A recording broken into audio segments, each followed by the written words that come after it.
Hi everyone, welcome back to UPSC Optica. In this video, we will be discussing about motivation and emotion, syllabus and previous year questions, trend analysis. But before we start our discussion on the same, I have a small surprise for all of you. I have launched a new course. This course is exclusively for paper 2 and we are going to cover the whole syllabus of paper 2 in 1.5 to 2 months duration. It is going to be a comprehensive course. We will have interactive sessions. We do have live classes which you can also access later on as recorded sessions. We are going to make a lot of interconnections, teach you how to make interconnections and use examples appropriately for paper 2. Study material will be provided and you will also get access to more than 10 years of previous year questions, trend analysis. Course duration is at max 2 months. Course validity is available for 1 year and 2 years. You can choose what is feasible for you or what exactly you need, and based on that you can subscribe. I am giving you all a launch offer wherein you will be able to avail this course at just 12,000 rupees, and this offer is valid till 10th of December.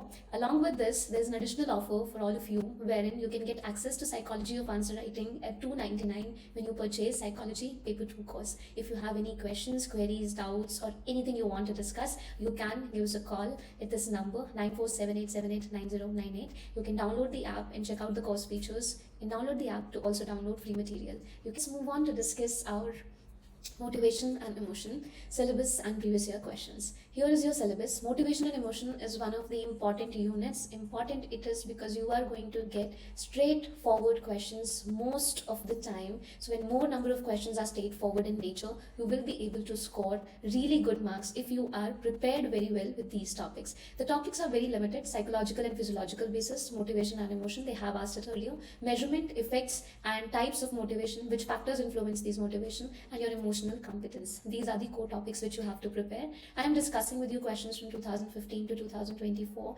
latest years wherein we see there is a difference in the pattern of questions which were asked in the past. So we are focusing mainly on these last 10 years to get the most recent trends and prepare accordingly. But in classes, every single topic which is of importance in use and has been repeatedly asked in PYQs is covered at length. Now, when you talk about motivation and emotion, 2015, they asked a question on brain mechanisms underlying hunger motive. This is something which is related to your biological motives. The question is very simple, straightforward. I have actually already covered the unit in the lectures. So now when you're watching this video, you already have full answer ready for this question. All you have to do is just deploy the points which are provided to you with the right understanding which you have developed in the session. Moving on to the next question, distinguish between extrinsic and intrinsic motivation.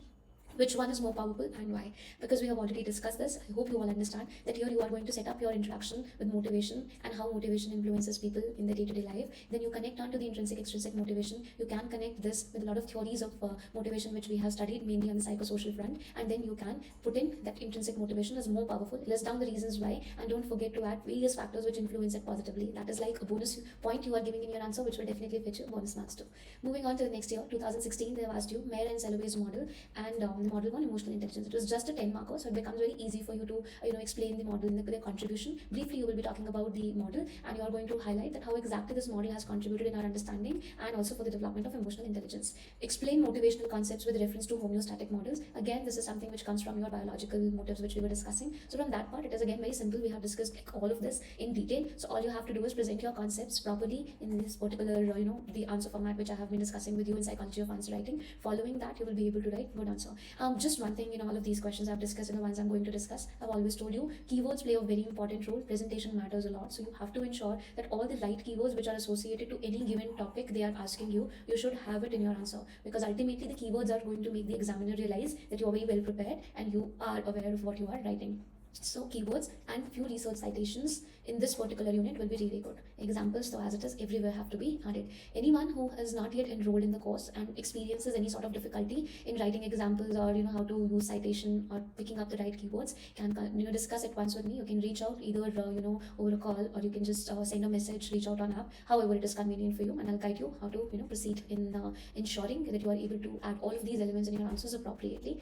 Now moving on to 2017 question, which needs should one be high on to be a successful entrepreneur? Explain on the basis of Maslow's hierarchy of need. Now we have discussed this particular theory, right? I told you at that time as well while discussing it that this is something which can be extremely useful in organizational psychology and economic development unit. So the same part, when they're asking you about the successful entrepreneur, they are basically trying to see that how do you have this understanding that what need an entrepreneur will have, and how does Maslow's hierarchy addresses that particular aspect. Can you really pick out the right needs and then highlight that where all this entrepreneur is going to be very high in order to fulfill that need and move on to the next part of the hierarchy. So these are the kind of questions which are applied in nature, and you will be able to answer these questions also really well. As I'm telling you that this is an applied question, and you cover a little bit of these portions and you understand that, how exactly an entrepreneur works, what needs they are, having, what qualities they are having, you will be able to write these answers also with great ease. Please remember, it is supposed to be discussed only on the basis of Maslow's hierarchy of needs. So they have connected paper 2 and paper 1 here. 2018, when you look at it, are emotionally competent people internally controlled? I've discussed it in session with you that yes, they are internally controlled to a very, very good extent. Reason being that emotional stability, that emotional competence, that high degree of emotional intelligence brings in a lot of resilience in people and high self-efficacy. And because of this, they are able to, take control or take charge of things or tasks they are working on, and they are not always looking for external stimulation or external factors to come and influence. So these people tend to be more internally controlled. This is what you're going to explain, and then you have to tell what exactly are the right ways in which you can enhance intrinsic motivation. So here again, you are going to list down on various points that, making the task more challenging. Reward should have some purpose. Reward should not be given, too frequently. You have to ensure that you are building competence or mastery in the individual with the help of these tasks, and all the points which you have discussed in the session. It'll be difficult to discuss all of it here, but I hope you've understood. So that particular slide where we have discussed all of these components, you are going to list it down. Again, to ensure that you add a couple of examples with your points, and you are also giving few citations, right? In citations, you can also use Dweck's theory. You can also use the self-determination theory. Moving on, 2019, what is achievement motivation? Discuss the projective technique. Achievement motivation we have understood from McClelland's theory, right? Wherein we have discussed about need for affiliation, need for power, and need for achievement. So that need for achievement you are going to discuss here. All the technicalities which are discussed with you, you are going to add here. And when we talk about the projective technique as a method for assessing achievement motivation, you might remember we have discussed in our classes that projective techniques we will be discussing in detail in the personality chapter, right? So there, when we are going to talk about TAT, which I've briefly spoken about in motivation and emotion, that we give you some ambiguous cards. Seeing those cards, you have to write some stories, and those stories will be analyzed, and based on that we understand the achievement motivation and various other criteria on which we are assessing the individual. So this TAT is basically the projective technique. In adults we use TAT, for children we use CAT, right? So we are going to discuss these at length in personality unit, and you will be writing how exactly we do this assessment, which will be discussed in detail in the session. So this question is doable. We have been discussing it in every single course, and we are going to discuss it this time as well at length when we study personality.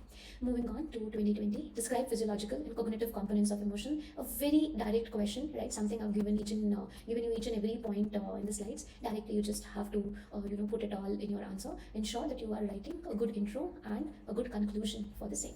Moving on, 6 primary emotions that can be identified from facial expressions. Now here I hope you remember we are talking about Ekman's work. So you are going to list that down here. You are going to describe. You are also going to talk about the culture and emotions. A little bit if you add that part here, it will add good value. And then normal stuff wherein you have to write good intro and conclusion. When you talk about the culture and emotion part as well briefly, do add a couple of examples like 1 or 2. That'll be really good.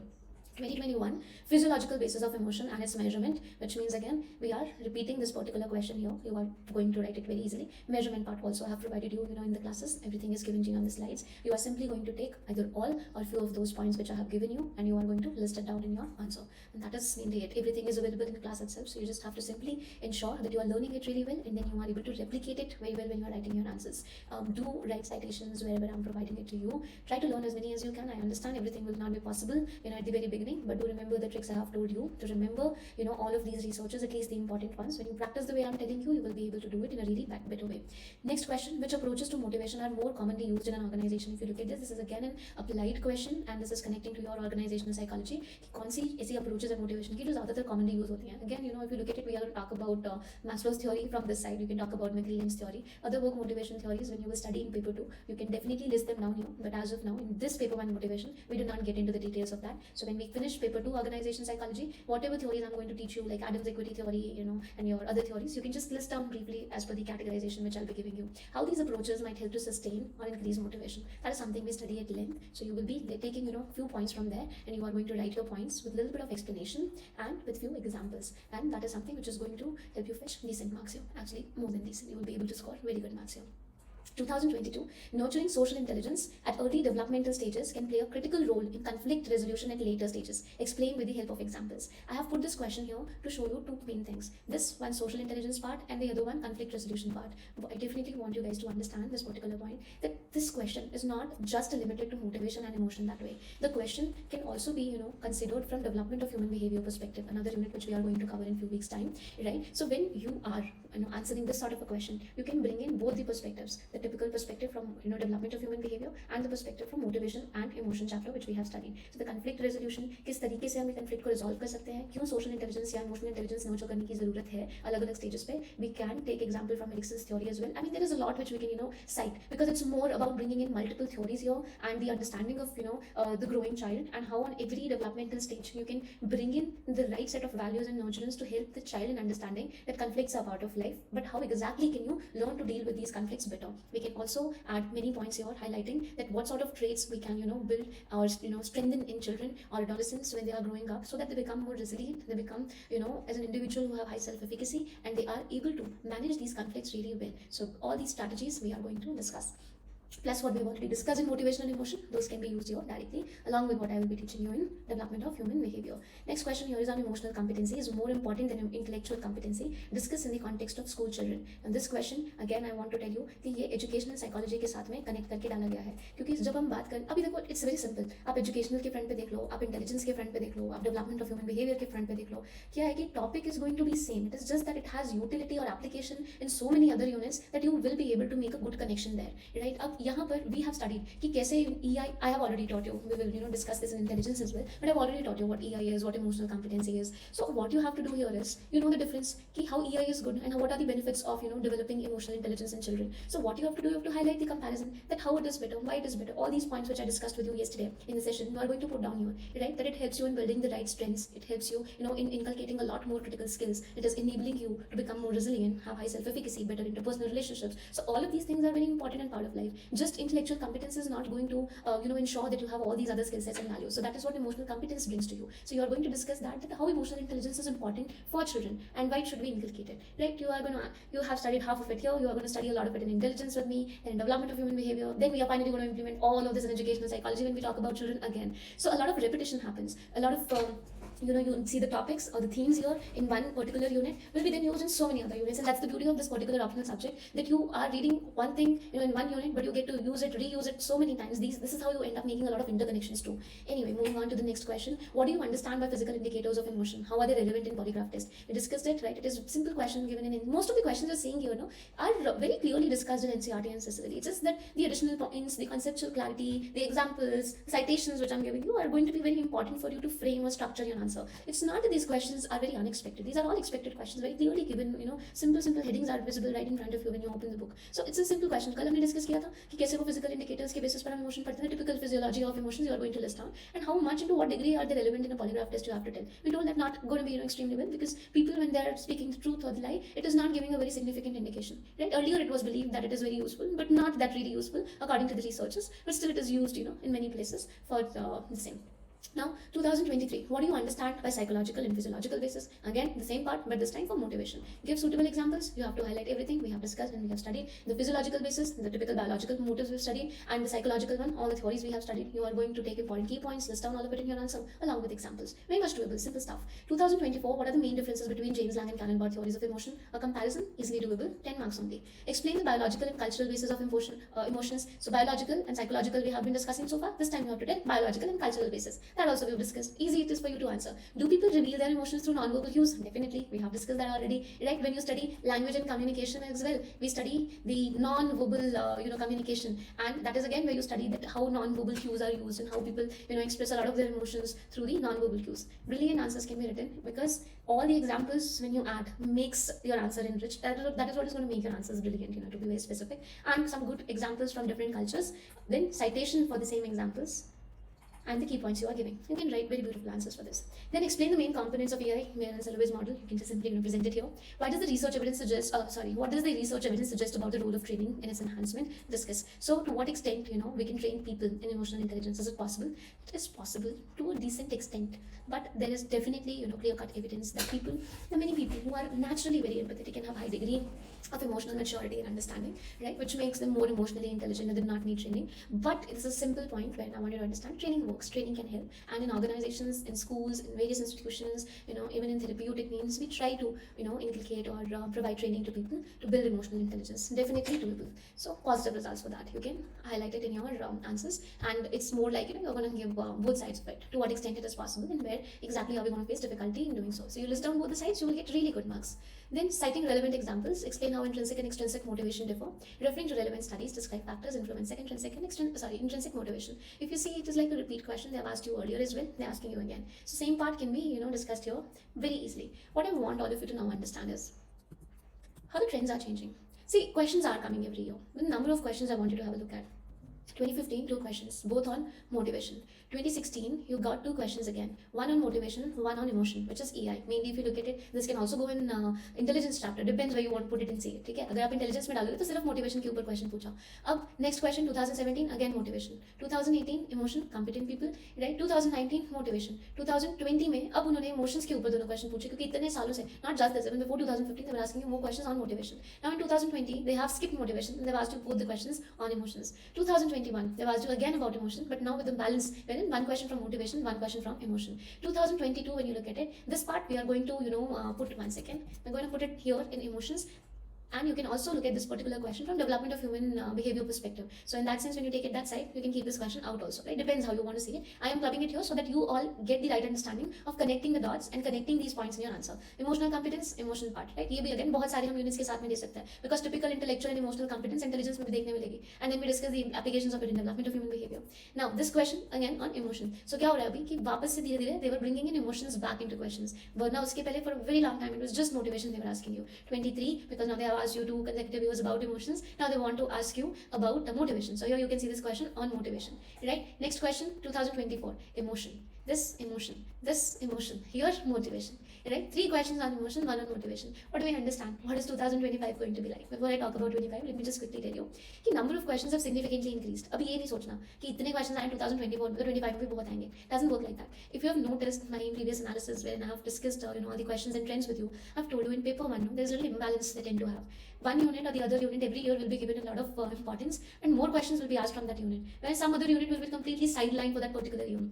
For example, there was 1 year when sensation, attention, and perception, no question came. Every single year, questions were coming 2, 3, 4, and then suddenly no question from sensation, attention, perception. Research was having similar number of questions, 3 to 4 questions, and then suddenly 5 questions. That too placed in a way that you cannot skip questions, right? So they tend to do that. Overemphasis on one particular unit, development of human behavior, get a lot of questions sometimes. Now in 2024, motivation and emotion. If you look at it just with the size of this unit, 4 questions are quite a bit to us. They have asked you. So 2025, don't expect so many questions. It might come back to the normal level where you might have 2 questions, at max 3 questions. 1 to 3 is what you can look at. And another thing which I really want you to know, that you have to be very well prepared for motivation. Reason being, if you look at it, motivation, definitely a direct question comes here usually, and you have more applied aspects for motivation in different units. So you should ensure that every single keyword you have covered really well for motivation. And when it comes to emotion, again the questions are very limited in nature. They are not asking you any typical or high degree applicative questions or too many interconnected points which are needed for any answer. So it's very simple, straightforward. You have to just remember those couple of theories we discussed in class, what EI is, and the biological basis. I've given you all of that, the neurophysiological basis, the neuroanatomical basis, all of that is given to you. So just simply take it, present it in your answers, and then move on. Ensure the presentation is good. As I'm teaching you in psychology of answer writing, ensure that you are writing good examples, good introductions, good conclusions, and you will be able to score really good marks. This is one of the units where all of you can easily score. It's like eyes closed you can go and you are going to score marks for this particular unit. बहुत आसान है. अगला unit भी intelligence बहुत ही easy है. मगर किस तरीके से अपने answers आप enhance कर सकते हो is what we will discuss in the next trend analysis video on intelligence. Thank you everybody. Take care. If you have any issues, any queries, you can reach out to me directly. All the best.